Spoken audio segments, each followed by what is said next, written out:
And today we got a question about, hey, you think the dip in the MCU might have anything to do with James Gunn not being there anymore? Check it out. Hey guys, this is Dave from New York City. I was just thinking about James Gunn. At one time, he was going to be Kevin Feige's right hand with the more cosmic stuff in Marvel. I'm guessing that would have been revealed in Phase 4. Could the lack of quality of Phase 4 be due to the loss of James Gunn in that organization? What do you think? Thanks. All right, Dave, thanks a lot for calling that in. And yeah, look, it's really weird when you follow, I'm going to have to do a video on this one of these days, but when you actually follow the chain of events, it is so weird of the weird and odd path that we took to get to where we are today, where Kevin Feige's running the MCU, James Gunn is now running the DCU, two very close friends, have a lot of love for each other. I don't know if you saw the quote that Kevin Feige was asked again about it the other day. Kevin Feige put out this great quote about, hey, listen, DC is in awesome hands with James. They couldn't have picked a better guy, blah, blah, blah, all that kind of stuff. But how they got there is really where James Gunn was the wonder kid, if you will, over at Marvel. He came out of the smaller, wonderful, weird movies. Kevin Feige saw the talent and brought him into Guardians, simply turned Guardians into a smash global success, all that kind of stuff. So good that Kevin Feige was then prepping James Gunn to become kind of his right-hand guy, to kind of become, as Kevin Feige started to realize, this is a little bit too much for me to manage on my own with direct hand oversight. James is great at this, and he was going to get James Gunn kind of oversee and shepherd the cosmic side of that. Then, of course, decade-old tweets from 10 years earlier came up, caused a bit of a shitstorm, caused the single greatest movie executive in film history, Alan Horn, to make one of his few mistakes. And I love Alan Horn. He's the man. But everybody's got a few blemishes, and I think this was one of Alan Horn's big mistakes when they very quickly pulled the trigger and fired James Gunn. I thought that was a mistake. Now, that led to one of the biggest lineups, reverse interview processes you've ever seen. Because, when you're interviewing for a job, you go from job to job. The jobs don't line up for you. Every studio started lining up at James Gunn's door and giving him offers, saying, what do you want to do? And Warner Brothers went to him and said, whatever you want to do. What do you want to do, Superman? Whatever you want to do, James, you can do. And he ultimately decided to go with Warner Brothers, of course, made Suicide Squad. And now we are where we are. It's incredible. Is the decline of the MCU, which I contend through Phase 4. Phase 4 was, I believe, in my estimation, the weakest of the phases so far, because Marvel has just been a juggernaut. They've just been cranking out excellence ever since they started until recently. I will say this.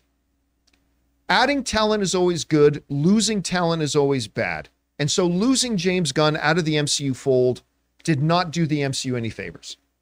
However, to suggest that James Gunn's departure is the reason for a decline in quality at the MCU recently, as I put it, the loss of the magic at the MCU recently, that would then propose that the MCU wasn't any good until James Gunn got there. Guess what?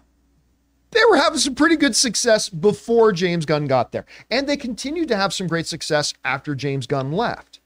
So while I think losing James Gunn was definitely a creative hit to the MCU, definitely was. But lots of little hits and misses happen along the way. And I don't think that is by any means a significant marker of the decline of the MCU since he's gone. James Gunn is great. He's going to do awesome at DC. I have all the confidence in the world in him there. But do I think him leaving Marvel is the reason for a decline? No, I really don't. Anyway, Rob, what do you think about that? I don't think so either. Like you pointed out astutely, that it was already successful before he got there, and they had success after. And remember, has he really, yes, he was literally gone from Marvel. He was dismissed, then he came back. But we still have, Guardians, he's been working on it for the last 2 years. He's been a part of what's been going on at Marvel. They can consult with him whenever they want to. And I just think that, after 23 movies, which was the Infinity Saga, you don't have the freshness that you had in the beginning. I mean, there's going to be something's got to give. I mean, nobody wants the exact same thing all the time. So I don't think James Gunn has anything to do with it. What's really going to be interesting is to see how Guardians 3 plays. How's that movie going to be? I mean, it looks great to me, but what's interesting about those trailers is it doesn't really tell you anything about that story. And I'm curious. I mean, I really want to see Guardians 3. I love both Guardians of the Galaxy movies, and I think Marvel's now looking at Guardians 3 to like restore a little bit of its luster. So to bring back the magic. Yeah. Yeah. And we'll see if it can, because I mean, they push back Marvel's Wednesday, and we've got Secret Invasion coming, but after that, what's next? Chris, I mean, it's a valid question to ask about how much or how little does James Gunn's departure from Marvel have to do with what some people like myself perceive to be a little bit of a dip in quality lately. What do you think? Well, I don't think it severely hurt it, but it certainly doesn't help, right? Because we do know that he's still doing something cosmic. We're getting Volume 3. He obviously has his fingerprints all over that movie. It's his. So we're going to have that with, you know, the James Gunn kind of panache on that. As far as the rest of the cinematic universe, we haven't really seen a lot of cosmic this phase. You know, we had Ms. Marvel, which is going to get into some of these things as she connects with Captain Marvel.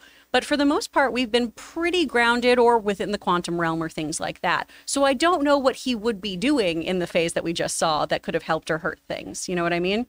Also, I don't think that somebody would try to lampoon their own work, you know, and turn in a subpar thing. I think everyone tries to do their best, so I'm sure that Guardians is going to be the best version of what he wanted to do. We saw him do a great Christmas special. Honestly, that Christmas special should not have been nearly as good as it was. So good. It's ridiculous how good that It's so Christmas good. It's a special was. staple now. That is a holiday masterpiece.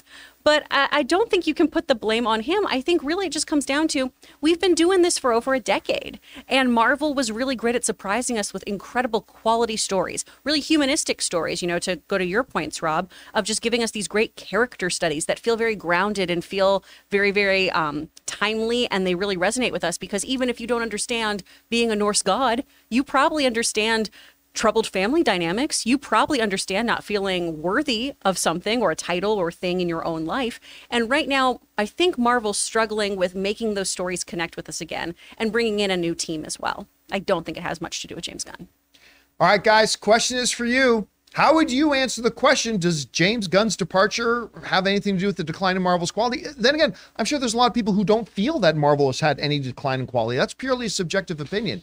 Whatever you guys think about that, jump down to the comments section below and leave your thoughts there.